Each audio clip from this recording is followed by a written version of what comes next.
Hi and welcome to luminize foundation. आज का जो हमारा टॉपिक है डिस्कशन का that is annual tax on super rich.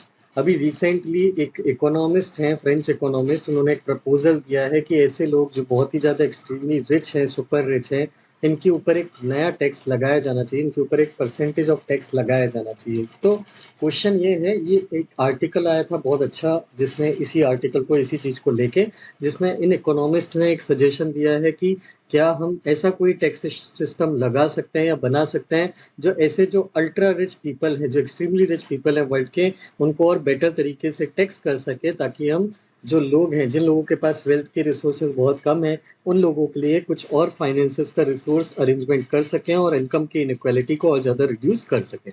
तो ये पूरे के पूरा जो इशू है, इसको और डिटेल में डिस्कस करते हैं कि सुपर रिच को टैक्स और अच्छे से टैक्सेशन, इफेक्टिव टैक्सेशन लगाने के लिए ये क्या प्रपोज, ये जो इकोनॉमिस्ट हैं ये क्या प्रपोजल देते हैं। तो इसमें हम क्या क्या डिस्कस करने वाले हैं। पहला तो हम ये प्रपोजल डिटेल क्या है कि इनकी प्रपोजल्स में क्या क्या इन्होंने बात बोली है कि कैसे हम एक बेटर टैक्स इनके ऊपर लगा सकते हैं। दूसरा, इस टैक्स का रैशनल क्या है, क्यों हम ये एक्स्ट्रा टैक्स लगाना चाहते हैं या क्यों उन पे एक्स्ट्रा टैक्स लगाना चाहिए। तीसरा, ये प्रपोजल की टाइमिंग क्या है, ये किस टाइम पे प्रपोजल आया है और उस टाइमिंग की क्या सिग्निफिकेंस है, वो हमको डिस्कस करना है। देन उसके बाद हमको ये डिस्कस करना है कि इस प्रपोजल के लिए सपोर्ट क्या क्या है, कौन कौन सी ऑर्गेनाइजेशन या कौन सी कंट्रीज हैं जो इस प्रपोजल को सपोर्ट करती हैं, और इस पूरे इशू का, इस पूरे मुद्दे का इंडिया से क्या रिलेशन है। ये 5 चीज़ें हमको यहाँ पे डिस्कस करना है। वीडियो के एंड तक ध्यान से इसको रीड करेगा या स्टडी करेगा या मेरी बात सुनेगा, क्योंकि इस वीडियो के एंड में एक प्रीलिम्स और एक मेंस का क्वेश्चन हम डिस्कस करेंगे, जिसको हम डिटेल में मेंस की आंसर राइटिंग प्रैक्टिस भी करेंगे कि इस क्वेश्चन का आंसर स्ट्रक्चर प्रॉपर हमको कैसे बनाना चाहिए इस इशू से रिलेटेड। तो सबसे पहले प्रपोजल की डिटेल देखते हैं। तो ये जो फ्रेंच इकोनॉमिस्ट हैं, इनका नाम है गैब्रियल ज़क्मैन। इन्होंने अपनी एक रीसेंट रिपोर्ट दी है जो ब्राज़ील की G20 प्रेसिडेंसी ने कमीशन की थी। ब्राज़ील की G20 प्रेसिडेंसी जो अभी चल रही है, ब्राज़ील ने उस कमीशन को सेट किया था गैब्रियल ज़क्मैन के अंदर में, जिन्होंने उनसे रिकमेंडेशन मांगी थी कि जो अल्ट्रा रिच पीपल है उनके ऊपर कैसे और कितना एक इफेक्टिव टैक्सेशन लगाया जा सकता है। तो गैब्रियल ज़क्मैन की रिकमेंडेशन है कि एनुअली ऐसे अल्ट्रा रिच पीपल जिनकी वेल्थ $1 बिलियन से ज़्यादा है, उनके ऊपर हर साल एक 2% का टैक्स हमको लगाना चाहिए। ज़क्मैन जो है ये एक इकोनॉमिस्ट हैं, जिन्होंने ग्लोबल इनकम और वेल्थ जो है, इसका पूरा का पूरा एक्यूमुलेशन, डिस्ट्रीब्यूशन और टैक्सेशन, इन 3 चीज़ों को एनालाइज किया है कि जो लोग extremely high amount of income और वेल्थ को कमांड करते हैं, उनमें से जो हाई इनकम इंडिविजुअल हैं, उनके पास कितना मनी का या वेल्थ का एक्यूमुलेशन है, वर्ल्ड की कितनी वेल्थ उनके पास है, वर्ल्ड की कितनी वेल्थ उनके बीच में डिस्ट्रीब्यूटेड है, और इनके ऊपर इफेक्टिवली कितना टैक्सेशन लगता है। इसके लिए उन्होंने बहुत ही डिटेल्ड स्टडी करी है, और इसको देखते हुए ही एक international coordinated minimum tax standard इन्होंने डिज़ाइन किया है, जिसमें ऐसे लोगों के ऊपर irrespective of the income and wealth एक मिनिमम टैक्स इन पे दुनिया की सारी कंट्रीज को लगाना चाहिए। इनका ये आर्ग्यूमेंट है कि अगर हम यह ऐसा सिस्टम लगाते हैं तो हम एक ग्लोबल टैक्स प्रोग्रेसिविटी या फिर प्रोग्रेसिव टैक्सेशन सिस्टम को हम मेंटेन कर पाएंगे। प्रोग्रेसिव टैक्सेशन सिस्टम एक टैक्सेशन सिस्टम होता है जिसके अंदर में जैसे जैसे किसी पर्सन की इनकम और वेल्थ बढ़ती जाती है, उसके ऊपर टैक्स का अमाउंट जो है वो भी बढ़ता जाता है, परसेंटेज जो है वो भी बढ़ता जाता है। तो इन्होंने ये रिकमेंड किया है कि इंडिविजुअल इनिशियली ये जो टैक्सेशन है वो हमको किन के ऊपर लगाना है, ऐसे लोग जिनकी टोटल वेल्थ $1 बिलियन से ज़्यादा है। वेल्थ के अंदर में क्या क्या आता है, उनके पास कोई भी एसेट हो, उनके पास किसी भी लिस्टेड और अनलिस्टेड कंपनीज के इक्विटी शेयर्स हो, मतलब शेयर होल्डिंग हो, पार्टनरशिप हो। इसके अलावा इनके पास किसी भी और टाइप की ओनरशिप स्ट्रक्चर हो कंपनीज में, किसी भी टाइप के पैटर्न की। तो ऐसे लोग जिनके पास टोटल वेल्थ $1 बिलियन से ज़्यादा है, उनके पास अपनी टोटल वेल्थ का एटलीस्ट 2%, मिनिमम 2% उनको उसका टैक्सेशन पे करना पड़ेगा। अगर हम ऐसा करते हैं, उनके ऊपर मिनिमम 2% टैक्स लगाते हैं, तो दुनिया भर में ऐसे कुछ 3000 इंडिविजुअल्स हैं जिनकी वेल्थ $1 बिलियन से ज़्यादा है। अगर हम इनके ऊपर हर साल 2% का एक मिनिमम टैक्स लगाते हैं, तो हमको अराउंड अराउंड 200 टू $250 बिलियन का पोटेंशियल टैक्सेशन मिलेगा, जिसको हम यूज़ कर सकते हैं सोसाइटी के वेलफेयर के लिए। और अगर हम ऐसे लोगों को भी कवर कर लेते हैं जिनकी वेल्थ $100 मिलियन से ज़्यादा है, तो around around additionally 100 to 150 $40 billion की ग्लोबल टैक्स रेवेन्यू गवर्नमेंट को जनरेट करने में हेल्प मिलेगी। अब ये टैक्स लगाने का रेशनल क्या है? क्योंकि क्या होता है जब भी आप किसी भी रिच पर्सन पे टैक्स लगाते हो तो उसका पहला क्वेश्चन ये होता है कि क्या मेरा रिच होना किसी के लिए पाप है, मेरे लिए पाप है? क्या मैंने कोई गलत काम किया है? तो उस कॉन्टेक्स्ट में आपको ये समझना पड़ेगा कि टैक्सेशन का रेशनल क्या है, पर्पस क्या है, हम किस बेस पे ये टैक्सेशन जस्टिफाई करते हैं। एक रिपोर्ट आई थी, ग्लोबल टैक्स इवेजन रिपोर्ट 2024, जो ईयू की, यूरोपियन यूनियन की एक टैक्स ऑब्जर्वेटरी ने बनाई थी। इसमें इन्होंने ये बोला था कि ग्लोबल बिलियनर्स जो हैं इफेक्टिवली उनके ऊपर जो टैक्स लगता है वो बहुत लो टैक्स रेट लगता है, जो 0 से 0.5% के बीच में रेंज करता है। ये कई सारे लॉ के लूपहोल्स का फायदा उठाते हैं, ये कई सारे effective tax management system apply करते हैं, जिससे इफेक्टिवली इनके ऊपर जो टैक्सेशन की लायबिलिटी बनती है वो लेस देन 1% होती है, जो कि बहुत ही कम है इनकी वेल्थ के प्रोपोर्शन के हिसाब से। मिस्टर जुकमैन जो है, इन्होंने अपनी रिपोर्ट जो दी है, इसमें रिपोर्ट में ये बोला है कि जो वेल्थ है टॉप 0.0001% हाउस होल्ड जो है, उनकी जो वेल्थ है उसका वर्ल्ड जीडीपी का अगर हम फ्रैक्शन देखते हैं तो वो over the period of time बढ़ता जा रहा है, मिड 1980 से लेके अभी तक। जैसे अगर मैं बात करूं, जकमैन जी का ये कहना है कि 1987 में जो टॉप 0.0001% पॉपुलेशन थी जिनके पास $1 बिलियन से वेल्थ है, ज़्यादा वेल्थ है, ये वर्ल्ड की जीडीपी का 3% कमांड करते थे, इनके पास था 3% वर्ल्ड की जीडीपी का। ये धीरे धीरे बढ़ते बढ़ते ग्लोबल फाइनेंशियल क्राइसिस तक आते आते 2008-9 के टाइम पे ये 8% पहुंच गया, और आज के टाइम में वर्ल्ड की जीडीपी का ये जो टॉप 0.0001% पॉपुलेशन है, इसके पास वर्ल्ड की टोटल जीडीपी का 13% कमांड ये करती है। This is very high, very very extremely high.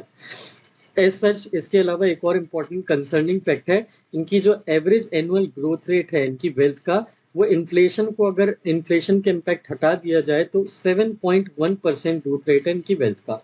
अगर आप उसी को कंपेयर करेंगे किसी एक नॉर्मल एडल्ट की, मिडिल क्लास फैमिली एडल्ट की, पर्सन की, तो उसकी जो वेल्थ की ग्रोथ है वो इन्फ्लेशन के इफेक्ट को हटा के सिर्फ 1.3% है, और साल भर में उसकी जो वेल्थ इंक्रीज होती है एवरेजली ऑन एन एवरेज वो सिर्फ 3.2% पर ईयर के रेट से ग्रोथ हुई है पिछले 40 साल के पीरियड में।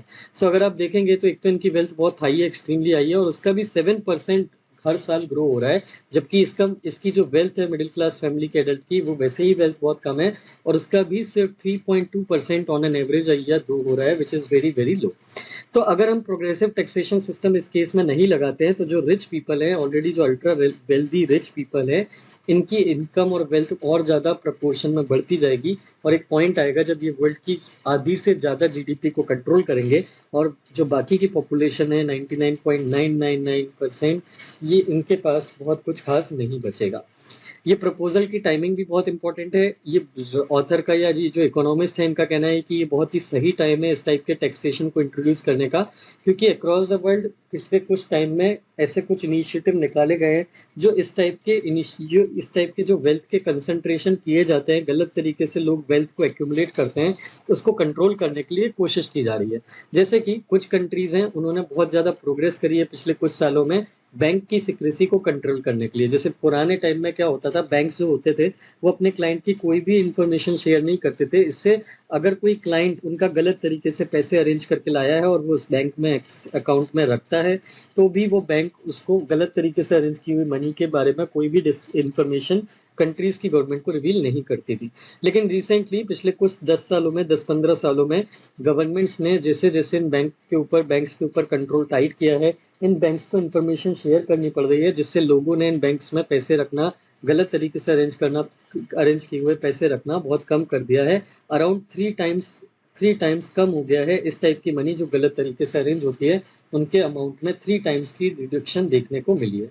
इसके अलावा और क्या एनेबलिंग फैक्टर है जिसके कारण आपको टैक्सेशन में, प्रोग्रेसिव टैक्सेशन के इफेक्ट आपको देखने के लिए मिलते हैं? तो 2021 में 130 कंट्रीज ने एक हिस्टोरिक डिसीजन लिया था, जिसके अंदर में उन्होंने डिसाइड किया था कि लार्ज मल्टीनेशनल कंपनीज जो हैं, जिनके ऑपरेशंस अक्रॉस द वर्ल्ड चलते हैं, उनको कोई भी टैक्सेशन में रियायत नहीं देगा, और मिनिमम 15% का टैक्स जो है वो हर कोई लगाएगा, irrespective of the jurisdiction in which the company is operating। इससे MNCs जो टैक्स बचाने के लिए ऐसी कंट्रीज में जाके अपने ऑफिस ओपन करती हैं जहाँ पे उनको टैक्सेशन ना के बराबर देना होता है, तो वो इस टाइप के इंसिडेंट या इस टाइप की जो है प्रैक्टिसेस नहीं करेंगी। अब इस प्रपोजल को सपोर्ट किसका है? तो काफ़ी सारी कंट्रीज हैं जो ये 2% taxation on ultra wealthy people को प्रपोजल को सपोर्ट कर रही हैं। इसमें से ब्राज़ील जो लैटिन अमेरिका की लार्जेस्ट इकोनॉमी है, ये सबसे मेन सपोर्टर है। इसके अलावा और भी कुछ डेवलप्ड और डेवलपिंग कंट्रीज़ है, जैसे कि France, Spain, Colombia, Belgium, African Union and South Africa, इन्होंने भी इस आइडिया को सपोर्ट किया है। अगर मैं इंडिया की बात करूं तो इंडिया में क्या सिस्टम चल रहा है, इनइक्वालिटी, इनकम इनइक्वालिटी से रिलेटेड क्या स्टेटस है। तो इंडिया में भी पिछले कुछ सालों में, पिछले एक डिकेड में और पिछले कुछ 30-50-100 सालों में इनकम इनइक्वालिटी में एक बहुत शार्प राइज देखने के लिए मिला है। एक स्टडी हुई थी, जो स्टडी किसने करी थी, Neelam Nitin Kumar Bharti, Lucas Chancel, Thomas Piketty and Anmol Somanchi. इनकी एक डिटेल्ड स्टडी जिसका नाम है income and wealth inequality in India 1922 to 2023, the rise of billionaire Raj. इस रिपोर्ट के अकॉर्डिंग अगर हम इस रिपोर्ट की बात करें तो इंडिया में टॉप 1% जो है बाय 2022-2023, टॉप 1% इनकम और वेल्थ शेयर जो हैं ये अपने हिस्टोरिकल लेवल पे हैं। पिछले 100 साल के पीरियड में सबसे हाईएस्ट अमाउंट ऑफ इनइक्वालिटी हमारे यहाँ आज की डेट में प्रेजेंट है। टॉप 1% इनकम और वेल्थ शेयर, मतलब जो टॉप 1% पॉपुलेशन है वो टोटल कंट्री की इनकम का 22% इनकम जो है वो कंट्रोल करती है, उनके पास जाती है। और कंट्री की टोटल वेल्थ जितनी है उसका 40% ये सिर्फ टॉप 1% पॉपुलेशन कंट्रोल करती है। तो इस हिसाब से देखा जाए तो ये बहुत ही, इंडिया में जो टॉप 1% पॉपुलेशन का इनकम शेयर है टोटल कंट्री के इनकम शेयर में से, वो वर्ल्ड में सबसे हाईएस्ट है। मतलब India is one of the most inequal country in the world. और अगर हमको इस चीज़ को करेक्ट करना है तो हमको भी इस टाइप के जो प्रपोजल हैं जिसमें अल्ट्रा रिच वेल्दी पीपल जो है उन पे एक टैक्सेशन लगाया जाता है, तो ये अल्ट्रा रिच वेल्दी पॉपुलेशन पे टैक्सेशन के सिस्टम को हमको भी सपोर्ट या बैक करना चाहिए, ताकि हमारे यहाँ इनकम इनइक्वालिटी के इंसिडेंसेस कम हो पाए। तो ये था हमारा इशू आज का। क्वेश्चन देखते हैं इससे रिलेटेड। आज का क्वेश्चन क्या है कि which economist recently recommended a 2% annual tax on individual holding wealth exceeding $1 billion to reduce global inequality। इनमें से कौन से इकोनॉमिस्ट है जिन्होंने रिसेंटली 2% एनुअल टैक्स लगाने के लिए बोला है अल्ट्रा वेल्दी रिच पॉपुलेशन पे, ताकि ग्लोबल इनइक्वालिटी को कम किया जा सके। आपको आंसर जो है कमेंट सेक्शन में बताना है इस वीडियो के, कौन सा आंसर सही है इन चारों में से। देन इसके बाद आते हैं मेंस के क्वेश्चन आंसर राइटिंग पे। तो मेंस का क्वेश्चन ये है, discuss the rational and potential global impacts of implementing an internationally coordinated minimum tax standard on ultra high net worth individual as proposed by Gabriel Zucman. How relevant is this proposal for India in the context of rising wealth inequality. तो हमको question दो part में पूछा गया है। पहला तो हमको ये पूछा गया है कि globally ultra high net worth individuals पे टैक्सेशन लगाने के क्या क्या लॉजिक है और क्या उसके ग्लोबल इम्पैक्ट आ सकते हैं इंटरनेशनली कोऑर्डिनेटेड ऐसा सिस्टम लगाने के लिए, और इस प्रपोजल का इंडिया में जो राइजिंग वेल्थ इनइक्वालिटी है उससे क्या रिलेशन हो सकता है। तो अब इस क्वेश्चन के कैसे आपको स्ट्रक्चर बनाना है। इस क्वेश्चन के अगेंस्ट हमेशा की तरह 3 पार्ट रहेंगे, इंट्रो, बॉडी एंड कंक्लूजन। पहले तो आपको फर्स्ट पार्ट को आंसर करना है। इंट्रो पार्ट में आपको गैब्रियल ज़ुकमैन की रिकमेंडेशन लिखना है। राइजिंग इनकम इनइक्वालिटी जो अक्रॉस द वर्ल्ड बढ़ रही है उसके बारे में रखना है, ग्लोबल इनइक्वालिटी इन वर्ल्ड के बारे में। और इसके बाद आपको ये लिखना है कि ये जो रिकमेंडेशन ज़ुकमैन जी ने दी है उस रिकमेंडेशन के रेशनल या लॉजिक क्या है जो कि आप ग्लोबल इनइक्वालिटी को बढ़ती हुई ग्लोबल इनइक्वालिटी से जस्टिफाई करोगे, और रेशनल बताने के साथ साथ उस टैक्सेशन सिस्टम लगाने के इम्पैक्ट क्या क्या होंगे, मतलब बहुत positive and negative. Positive impact में आप ये लिख सकते हो कि इससे वेलफेयर बढ़ाने में हेल्प मिलेगी गवर्नमेंट्स को, गवर्नमेंट जो है इनकम रिडिस्ट्रीब्यूशन और अच्छे से कर पाएगा, रेवोल्यूशन के या कैओस के चांसेस कम हो जाएंगे, इनकम जो है वो बहुत ही मतलब पर कैपिटा जो इनकम है वो बढ़ेगी लोगों के बीच में, लिविंग स्टैंडर्ड्स जो हैं वो लोगों के इम्प्रूव होंगे। ये पॉजिटिव इम्पैक्ट है। नेगेटिव इम्पैक्ट में ये हो सकता है कि जो कैपिटलिस्टिक क्लास है, जो टॉप 1% पॉपुलेशन है, वो ग्लोबल टैक्स एवेजन के लिए कुछ नए नए मेथड ढूंढने की कोशिश करेगी जो इकोनॉमी में नए टाइप के टैक्स एवेजन सिस्टम को ईजाद करेगा। देन उसके बाद बॉडी पार्ट में, इंट्रो पार्ट में आपने रिकमेंडेशन लिखेंगे, बॉडी पार्ट में आप ये पूरा पार्ट लिखेंगे जो अभी हमने जस्ट डिस्कस किया। उसके बाद बॉडी पार्ट के फर्स्ट हाफ में आप ये लिखने के बाद सेकंड हाफ जो रहेगा वो सेकंड हाफ में आप डिस्कस करेंगे कि इस सजेशन का इंडिया के लिए क्या जो है रेलिवेंस रहेगा। जैसे हमने जस्ट अभी डिस्कस किया कि इंडिया में भी इनकम इनइक्वालिटी बहुत हाई हो रही है, तो इस प्रपोजल से इनकम इनइक्वालिटी को रिड्यूस करने में इंडिया को कैसे हेल्प मिलेगी।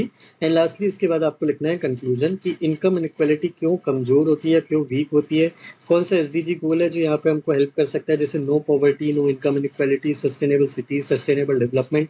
इनसे रिलेटेड जो एसडीजी गोल हैं जो आप यूज़ कर सकते हैं और आगे चल के इस आंसर को कंक्लूड कर सकते हैं। So I hope this issue was clear to you. If you like the video, please do share it with your friends who are preparing for the exam. अगर आप इस वीडियो की PDF डाउनलोड करना चाहते हैं तो हमारे एक टेलीग्राम चैनल है ल्यूमिनाइज फाउंडेशन के नाम से ही, जिसका लिंक आपको हमारे वीडियो के डिस्क्रिप्शन में मिल जाएगा। आप टेलीग्राम ग्रुप पे जाके हमारी PDF को ज्वाइन कर सकते हैं और टेलीग्राम चैनल को ज्वाइन भी कर सकते हैं फॉर रेगुलर अपडेट। इसके साथ साथ में हमारा इंस्टाग्राम और फेसबुक का भी पेज है जिसे आप ज्वाइन कर सकते हैं, फॉलो कर सकते हैं for regular update from our side. Thank you very much for watching the video.